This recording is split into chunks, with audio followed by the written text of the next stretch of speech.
ভারতীয় পণ্যে 50% কর বসিয়েছে আমেরিকা, আর এর আঁচ পড়েছে উত্তর চব্বিশ পরগনার বসিরহাটে। বুধবার থেকে মার্কিন মুলুকে এখানকার চিংড়ি রফতানি বন্ধ। মৎস্যজীবী সংগঠনের দাবি, এর জেরে দিনে প্রায় 2 কোটি টাকার ক্ষতি হচ্ছে।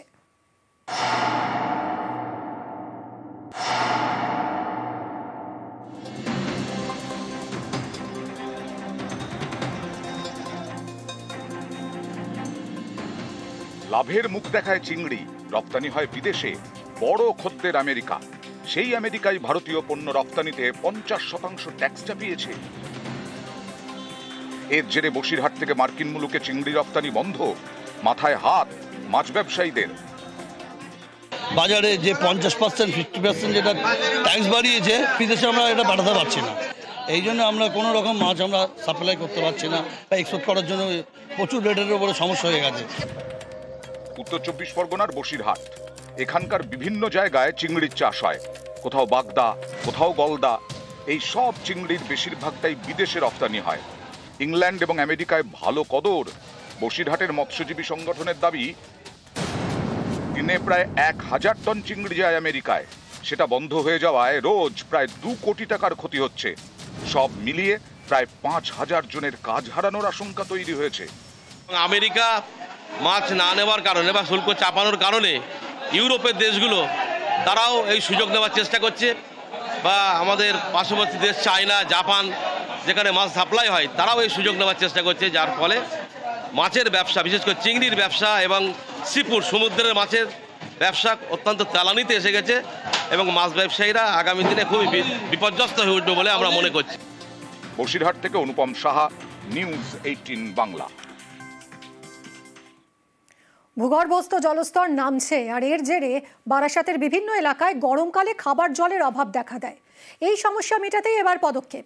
রামকৃষ্ণপুরে ভূপৃষ্ঠের জল ভূগর্ভে পাঠানোর প্রক্রিয়া শুরু করল বারাসাত পুরসভা।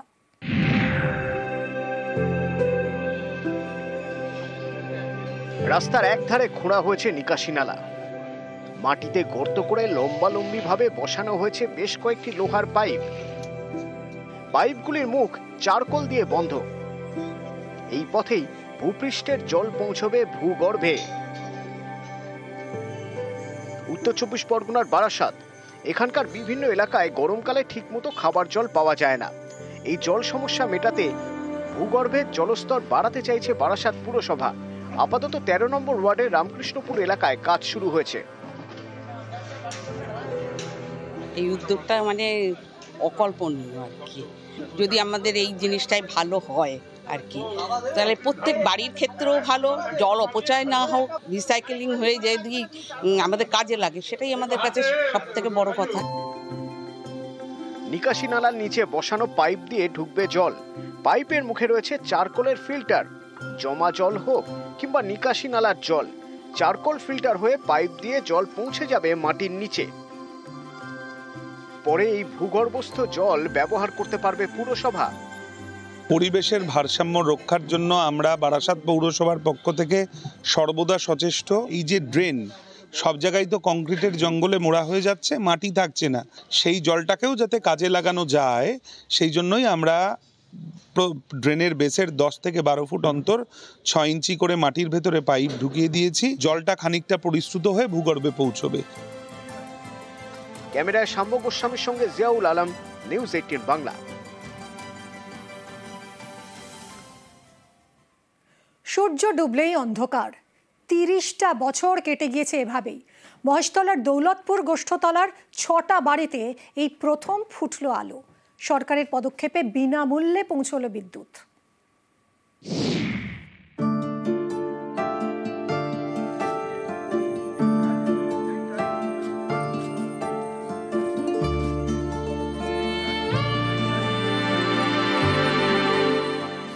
ঘরে প্রথম জ্বলল আলো, এবার মন ভালো।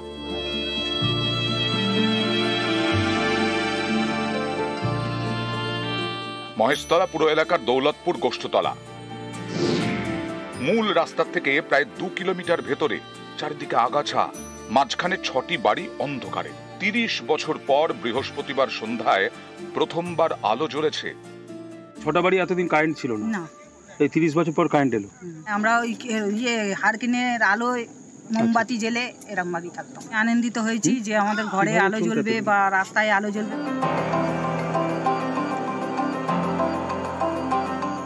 কেউ কাজ করেন লোকের বাড়িতে, কেউ রিক্সা চালিয়ে ভাত জোটান। ঘরে মিটার বসানোর সাধ্য নেই, তাই বিদ্যুৎ পৌঁছয়নি, আলোও জ্বলেনি। সন্ধে হলে বাইরে অন্ধকার, ঘরেও অন্ধকার। এভাবেই 30টা বছর কেটে গেছে।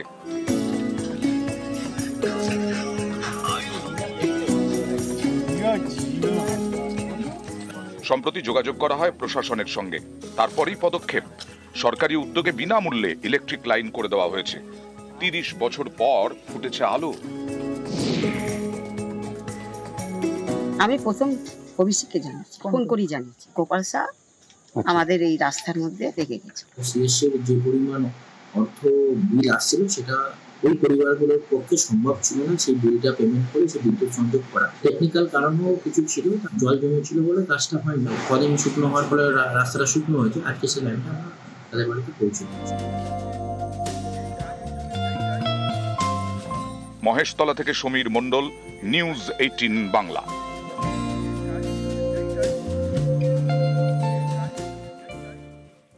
সুব্রত কাপে চমকের পর এবার ঘরে ফেরা, রানার্স হয়ে ঘরে ফেরা গোয়ালপুকুরের মেয়েদের। প্রথমবার বাংলার স্কুলের মেয়েরা সুব্রত কাপে রানার্স হয়েছে। অনূর্ধ্ব-17 টুর্নামেন্টে অসমের স্কুলের কাছে হারলেও দিশা। কথা বলবো চঞ্চল আমাদের প্রতিনিধির সঙ্গে। চঞ্চল, বাংলার মহিলা ফুটবলে বড় সাফল্য বলা যায়। দেখো, একদমই বাংলা মহিলা ফুটবলের যে আন্ডার-17 এটা কিন্তু বড় সাফল্যই বলে মনে করা হচ্ছে। কারণ যে এই বাংলার হয়ে কিন্তু এই যে গোয়ালপুকুরের যে নন্দরঝাড় এই প্রত্যন্ত গ্রামের যে স্কুলের যে ছাত্রী যারা পড়ুয়ারা ছিল তারা কিন্তু গিয়েছিল এই সুব্রত কাপ খেলতে দিল্লিতে, এবং দিল্লিতে কিন্তু প্রথমে যে সেমিফাইনাল, সেই সেমিফাইনালে কিন্তু হরিয়ানাকে হারিয়ে ফাইনালে পৌঁছে একটা গর্বের ব্যাপার উঠে আসে। তারপরে কিন্তু দেখা গেছে যে অসমের সাথে যে খেলা ছিল সেই খেলা কিন্তু 3-1 কিন্তু হেরে যায় এই দল। তবে রানার্স হয়ে তারা কিন্তু একদমই চঞ্চল। এবং সুব্রত কাপ রানার্স এর অর্থ তো একদম গ্রাসরুট লেভেল থেকে ফুটবলার উঠে আসছে, তাই না? এটা কত বড় সাফল্য, এবং আগামী দিনের জন্যও তো এটা আশাব্যঞ্জক বটে। দেখো, একবারে কিন্তু এই যে সাফল্য, এই সাফল্যতে কিন্তু অনেকেই বুক পেতে রয়েছে। কারণ যে এই যে প্রত্যন্ত গ্রামের থেকে যে এই পড়ুয়ারা তারা কিন্তু যে ছাত্রী যারা মহিলারা যে ছিল তারা কিন্তু এই যে এই স্কুল থেকে খেলাধুলা করে এই এত বড় একটা সাফল্য অর্জন করেছে। এরপরে এই যে পশ্চিমবঙ্গ হয়ে তারা খেলতে গিয়েছে অন্যত্র জায়গায়। তারপরে কিন্তু আরো যে অন্যান্য যে পড়ুয়া বা যারা রয়েছে যারা এই খেলাধুলা থেকে অনেকটা দূরে সরে রয়েছে তারাও কিন্তু আগ্রহিত হবে, এবং এতে কিন্তু আগামী দিনে যারা রয়েছে তারা কিন্তু এই খেলাধুলার দিকে মনোবল বাড়াবে বলে মনে করছেন। এবং আগামী দিনে এই যে সুব্রত কাপ, এই সুব্রত কাপের যে ফাইনাল, সেই ফাইনালে সাফল্য অর্জন করবে বলে মনে করছেন অনেকেই। অনেক ধন্যবাদ চঞ্চল। পশ্চিমবঙ্গ থেকে এই প্রথমবার আমরা যেহেতু সুব্রত কাপ 64তম এডিশনে ফাইনালে প্রবেশ করেছি, এবং সেটা নবান্নের সেক্রেটারি সহ ডেপুটি স্পিকার সহ সবাই আমাদের ফোন করে অভিনন্দন জানিয়েছে। ভীষণ ভীষণ ভালো লাগছে।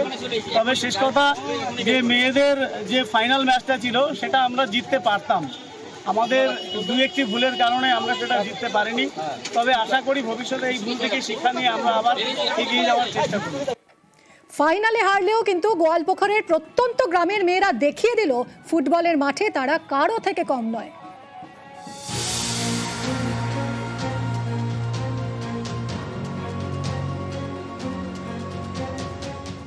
আমার স্বপ্ন আমি ইন্ডিয়ান টিমের হয়ে খেলবো।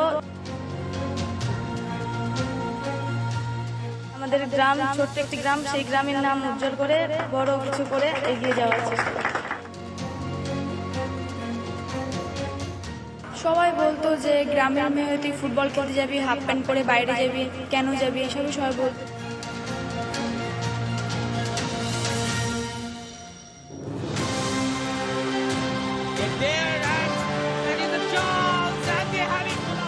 ফুটবল নিয়ে স্কিলের ফুলঝুরি, সেই লড়াইয়ে চমকে দিল উত্তর দিনাজপুরের গোয়ালপুকুরের মেয়েরা। সুব্রত কাপের 64 বছরের ইতিহাসেই প্রথম পশ্চিমবঙ্গের কোন স্কুলের মেয়েরা ফাইনালে খেলল। পথ দেখালো নন্দঝাড় আদিবাসী উচ্চ বিদ্যালয়। গোয়ালপুকুরের প্রত্যন্ত এলাকা, এখানকার হাই স্কুলের মেয়েরা অনূর্ধ্ব-17 সুব্রত কাপে পশ্চিমবঙ্গের চ্যাম্পিয়ন। তারপর দিল্লিতে আসল লড়াই, সব বাধা টপকে ফাইনাল। কিন্তু অসম হাই স্কুলের কাছে হেরে যায় 3-1 গোলে। বুঝিয়ে দিয়েছে ফুটবল মাঠে